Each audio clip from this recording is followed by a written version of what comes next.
ಈಗ rapid fire round. First thing ನಿಮ್ಮ ಮನ್ಸಿಗೆ ಬರೋದು the minute you hear IAS? Change.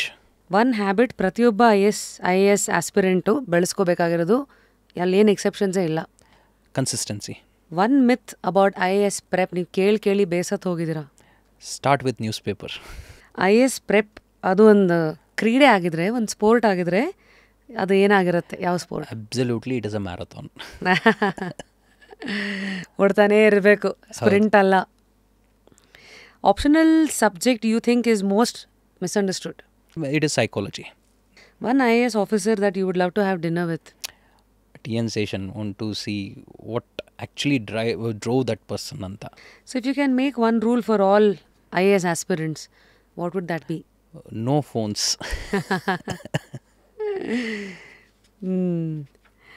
Most underrated skill ಏನು in cracking IAS beyond academics? Observation. That is very underrated.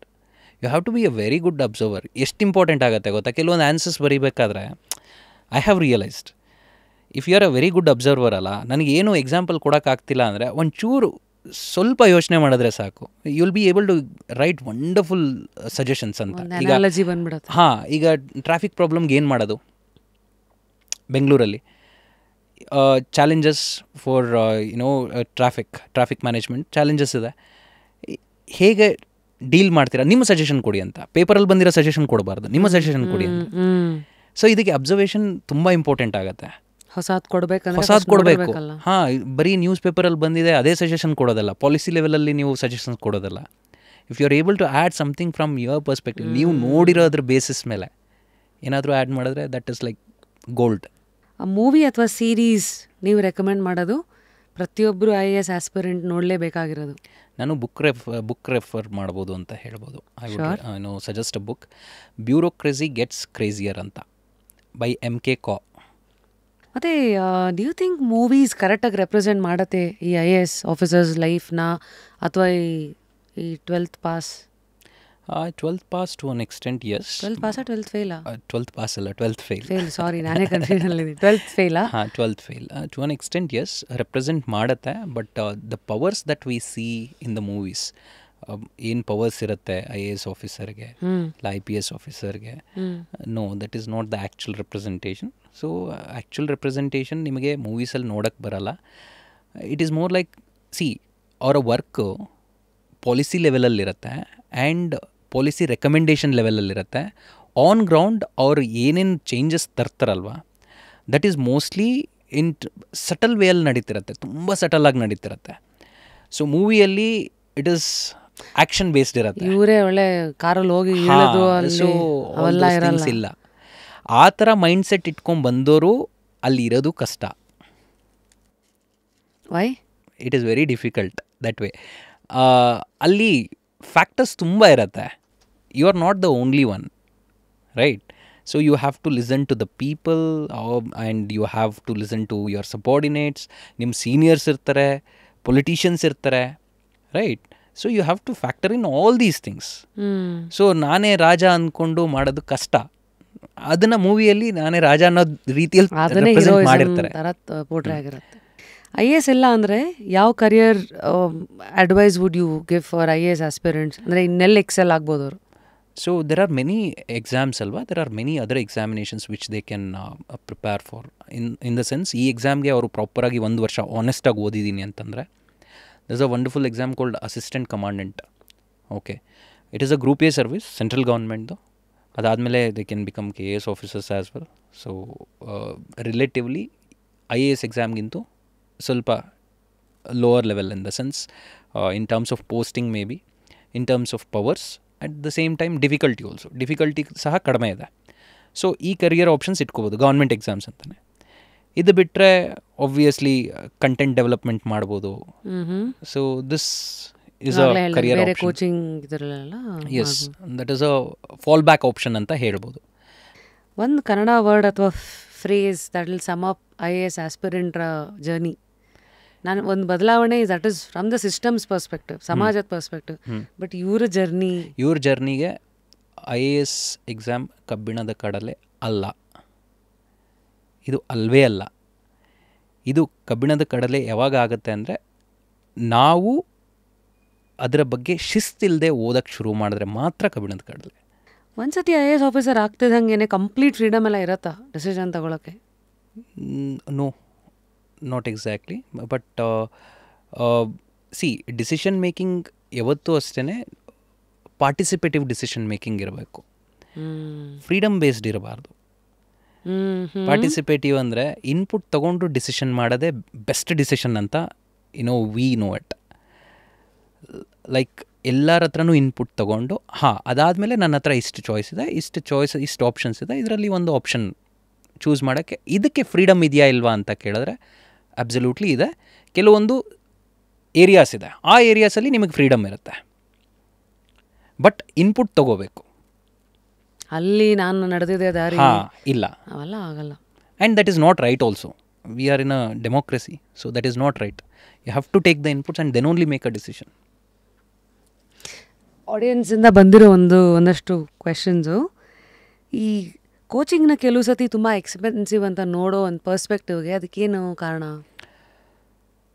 Coaching expensive ಅಂತ ನೋಡೋದಕ್ಕೆ ಕಾರಣ ಅಂತ ಕೇಳಿದ್ರೆ ನೀವು ಪರ್ಸ್ಪೆಕ್ಟಿವ್ ಒಂಚೂರು ಚೇಂಜ್ ಮಾಡಬೇಕಾಗತ್ತೆ. ಯಾಕೆ ಅಂದರೆ ಇಂಜಿನಿಯರಿಂಗ್ ಈಗ ಮಾಡಬೇಕು ಅಂದರೆ ಎಷ್ಟು ಖರ್ಚಾಗತ್ತೆ, ಮೆಡಿಕಲ್ ಮಾಡಬೇಕಾದ್ರೆ ಎಷ್ಟು ಖರ್ಚಾಗುತ್ತೆ, BSc BCom ಮಾಡಬೇಕಾದ್ರೆ ಒಂದು ಪ್ರೈವೇಟ್ ಇನ್ಸ್ಟಿಟ್ಯೂಷನಲ್ಲಿ ಎಷ್ಟು ಖರ್ಚಾಗುತ್ತೆ, ಆ್ಯಂಡ್ ಅದರಿಂದ ಔಟ್ಕಮ್ ಏನು, ಓಕೆ, ಇದರಿಂದ ಔಟ್ಕಮ್ ಏನು. ಸೊ ಇವೆರಡನ್ನ ನೀವು ತೂಕ ಹಾಕಿದಾಗ, ಸೊ ಈ ಒಳ್ಳೆ ಕೋಚಿಂಗ್ ತೊಗೊಂಡ್ರೆ ಅದರದ್ದು ವ್ಯಾಲ್ಯೂನೇ ಬೇರೆ ಇರುತ್ತೆ. It is much more than what you are paying ಅಂತ ನನಗನ್ಸುತ್ತೆ. Advice to people to stay away from quackeries in the market? Advice ಅಂತ ಹೇಳಿದ್ರೆ ನಾನು ಹೇಳಿದೆ ಅಲ್ವಾ, ಪರೀಕ್ಷಿಸಿ ಅದಾದಮೇಲೆ ನೋಡಿ, ಅದು ಒಂದೇ ವೆರಿ ಸಿಂಪಲ್ ವೇಸ್. ಹೋಗಿ ಕ್ಲಾಸ್ ಅಟೆಂಡ್ ಆಗಿಬಿಡಿ ಸುಮ್ಮನೆ, 2-3 ಕ್ಲಾಸು. ಐ ನೋ ಒಂದು ಸ್ಟೂಡೆಂಟು 6 ಕ್ಲಾಸ್ ಅಟೆಂಡ್ ಮಾಡಿದ್ದಾರೆ. 6 ಕ್ಲಾಸು 6 ಡಿಫ್ರೆಂಟ್ ಟೀಚರ್ಸ್ದು ಕ್ಲಾಸ್ ಅಟೆಂಡ್ ಮಾಡಿ ಮತ್ತೆ ಡಿಸೈಡ್ ಮಾಡಿ. It is good. ನಿಮ್ಮಲ್ಲೂ ಹಾಗೆ ಬಂದು ಲೆಟ್ ದೆಮ್ ಡೂ ಇಟ್ ಅಂತ. It is better. ಸೊ ನಿಮ್ಮ ಇನ್ಸ್ಟಿಟ್ಯೂಟಲ್ಲಿ at any point in time class room size ಅಂತೆಲ್ಲ ಬಂದರೆ 30 to 40 ಅಲ್ಲ? 40 ಇದೆ. ವೀಕೆಂಡಲ್ಲಿ ವರ್ಕಿಂಗ್ ಪ್ರೊಫೆಷನಲ್ಸ್ ಬರ್ತಾರೆ, ಅವರಿಗೆ ಅಂತ 30 ಇಟ್ಟಿದ್ದೀವಿ. So otherwise it is 40. ಈ ಬ್ಯಾಚ್ ಆ ಬ್ಯಾಚು ಸೆಪ್ರೇಟ್. 40 ಕ್ರಾಸ್ ಆಗಿದ ತಕ್ಷಣ ನೆಕ್ಸ್ಟ್ ಬ್ಯಾಚ್, ಅವರು ಇನ್ನೊಂದು ಬ್ಯಾಚ್ಗೆ ಹೋಗ್ತಾರೆ. ಸೊ ನಿಮ್ಮಲ್ಲಿ ಯಂಗೆಸ್ಟ್ ಯಾವ ಏಜು, ಓಲ್ಡೆಸ್ಟ್ ಯಾವ ಏಜ್? ಯಂಗೆಸ್ಟ್ ಅಂದರೆ 17, ವೀಕೆಂಡಿಗೆ ಬರ್ತಾರೆ, ಕಾಲೇಜ್ಗೆ ಹೋಗ್ತಿರ್ತಾರೆ ಇನ್ನು 17. ಓಲ್ಡೆಸ್ಟ್ ಅಂದರೆ there is a candidate who is somewhere around 36. ಬಾರ್ಡ್ರಲ್ಲಿದ್ದಾರೆ. ಸೊ ಇವತ್ತು ಕಾಲ ಬದಲಾಗ್ತಿದ್ದಂಗೆ ಎಲ್ಲರೂ ಜೆನ್ಜಿ ಅಂತಾರಲ್ಲ, ಇವತ್ತಿನ ಜೆನ್ಜಿಗೆ ದೇ ಮೋರ್ ಇಂಡಿಪೆಂಡೆಂಟ್, ಫ್ರೀಡಮ್ ಜಾಸ್ತಿ ಇದೆ, ನೋ ಇಟ್ ಆಲ್. ಮತ್ತು ನಮ್ಮ ಥರ ಅಂದರೆ ಮಿಲೇನಿಯಲ್ಸ್ ಥರ ಕಷ್ಟಪಟ್ರೇ ಇದು ಅನ್ನೋ ಅವೆಲ್ಲ ಹಳೆ ನಂಬಿಕೆಗಳು ಅವರಲ್ಲಿ ಇಲ್ಲ. ಎಷ್ಟು ಸತಿ ನಾಳೆ ನೋಡ್ಕೊಳ್ಳೋಣ, ಇವತ್ತು ಅದು ಹಿಂಗೆ ಥರ ಇರ್ತಾರೆ ಅನ್ನೋದು ಒಂದಷ್ಟು ಜನರ ಅನುಭವ. Have you seen that effecting their choices in IAS aspirants as well? ಕ್ಲಿಯರಾಗಿ ವಿಸಿಬಲ್ ಇದೆ. ಅಟ್ ದ ಸೇಮ್ ಟೈಮ್ ನೀವು ಇನ್ನೊಂದೇನು ನೋಡಬೇಕು ಅಂದರೆ, ಜೆನ್ಜಿ ಅಂತ ಹೇಳ್ತೀವಲ್ವ, ನಮ್ಮ ಪೇರೆಂಟ್ಸ್ನ ಕೇಳಿದ್ರೆ, ನಮ್ಮ ಪೇರೆಂಟ್ಸು ಒಂದು 100 ಜನನ ಸೆಲೆಕ್ಟ್ ಮಾಡಿ, ಅವ್ರು 100 ಜನನ ನಿಮ್ಮ ನೆಕ್ಸ್ಟ್ ಜನ್ರೇಷನ್ ಏನಾಗುತ್ತೆ ಅಂತಂದರೆ ಅವರು ಇದೇ ಥರ ಒಪಿನಿಯನ್ ಕೊಡ್ತಾರೆ. ಈಗ ನಾವು ಜೆನ್ಜಿ ಬಗ್ಗೆ ಹೇಳ್ತೀವಿ, ಜೆನ್ಜಿ ಅವ್ರನ್ನ ಅವರ ನೆಕ್ಸ್ಟ್ ಜನ್ರೇಷನ್ ಆಲ್ಫಾ ಅವ್ರ ಬಗ್ಗೆ ಕೇಳಿದ್ರೆ ಅವರು ಅದೇ ಹೇಳ್ತಾರೆ. But rather than being judgemental, ಈ ಎಕ್ಸಾಮ್ಗೆ ಬೇಕಿರೋ ಕ್ಯಾರೆಕ್ಟರಿಸ್ಟಿಕ್ಸ್ ಜೆನ್ಜಿಯಲ್ಲಿ ಬರೋದು ಸ್ವಲ್ಪ ಕಷ್ಟ. ಆದರೆ ಯಾರಲ್ಲಿ ಇರುತ್ತಲ್ವ, they have an edge, absolutely ಒಳ್ಳೆ ಎಡ್ಜ್ ಇರುತ್ತೆ ಅವ್ರಿಗೆ. ಸೊ ಅವರು ಆ ಪರ್ಸ್ಪೆಕ್ಟಿವಿಂದ ನೋಡಿದ್ರೆ ಅವರು they have a very good advantage. ಅವರಿಗೆ ಕಾಂಪಿಟೀಷನ್ನೇ ಕಡಿಮೆ ಅಂತ ಹೇಳ್ಬೋದು. ಯಾಕಂದರೆ ಇದಕ್ಕೆ ಬೇಕಿರೋ ಕ್ಯಾರೆಕ್ಟರಿಸ್ಟಿಕ್ಸ್ ನೋಡಿ, ಈಗ ಪೇಷನ್ಸ್ ಬೇಕು, ಸ್ವಲ್ಪ ಕಡಿಮೆ ಇರುತ್ತೆ ಜೆನ್ಜಿಯಲ್ಲಿ. ಅದಾದಮೇಲೆ ಡಿಸಿಪ್ಲಿನ್ ಆರ್ ಕನ್ಸಿಸ್ಟೆನ್ಸಿ ಬೇಕು, ಅವರಿಗೆ ಡಿಸ್ಟ್ರಾಕ್ಷನ್ಸ್ ಜಾಸ್ತಿ ಅಲ್ವಾ. So when you look at this, ಈ ಕ್ಯಾರೆಕ್ಟರಿಸ್ಟಿಕ್ಸ್ ಯಾರಲ್ಲಿ ಆಲ್ರೆಡಿ ಸ್ವಲ್ಪ ಇರುತ್ತೆ, they have an absolute edge. So ಒಂದು ಲೈಫ್ ಲೆಸನ್ IAS ಹೇಳ್ಕೊಡೋದು ಏನು, ಬಾಕಿ ಯಾವುದು ಕರಿಯರ್ ಟೀಚ್ ಮಾಡದೇ ಇರೋದು? ಐ ಥಿಂಕ್ IAS ಮಾತ್ರ ನಿಮಗೆ ಟೀಚ್ ಮಾಡೋವಂಥ ಲೈಫ್ ಲೆಸನ್ ಅಂದರೆ diversity of challenges you are going to face. Wow.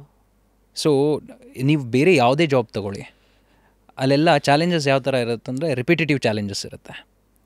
Day in day out ಅದೇ ಥರ ಚಾಲೆಂಜಸ್ ಬರ್ತಿರುತ್ತೆ. ಆಮೇಲೆ ಪ್ಯಾಟರ್ನ್ ಸೆಟ್ ಆಗ್ಬಿಡುತ್ತೆ. ಹಾಂ, ಈಗ ನೋಡಿ ನೀವು ಹೇಳ್ಬೋದು ಇಲ್ಲ ಪೊಲಿಟಿಷಿಯನ್ಸು ಅದೇ ಥರ ಅಲ್ವಾ ಅಂತ. ಪೊಲಿಟಿಷಿಯನ್ಸ್ಗೆ ಅವ್ರಿಗೆ ಬರೋ ಚಾಲೆಂಜಸ್ಸು ಯಾವ ಥರ ಇರುತ್ತೆ ಅಂದರೆ ಅವ್ರಿಗೆ ಎಲೆಕ್ಷನ್ಸ್ ವಿನ್ ಆಗಬೇಕು, ಜನಗಳಿಗೆ ಏನು ಪ್ರಾಬ್ಲಮ್ ಇದೆ ಅದ್ರ ಬೇಸಿಸ್ ಮೇಲೆ ಅವ್ರ ಸ್ಪೀಚಸ್ ಮಾಡಬೇಕು, ಇಷ್ಟೇ ಇರುತ್ತೆ.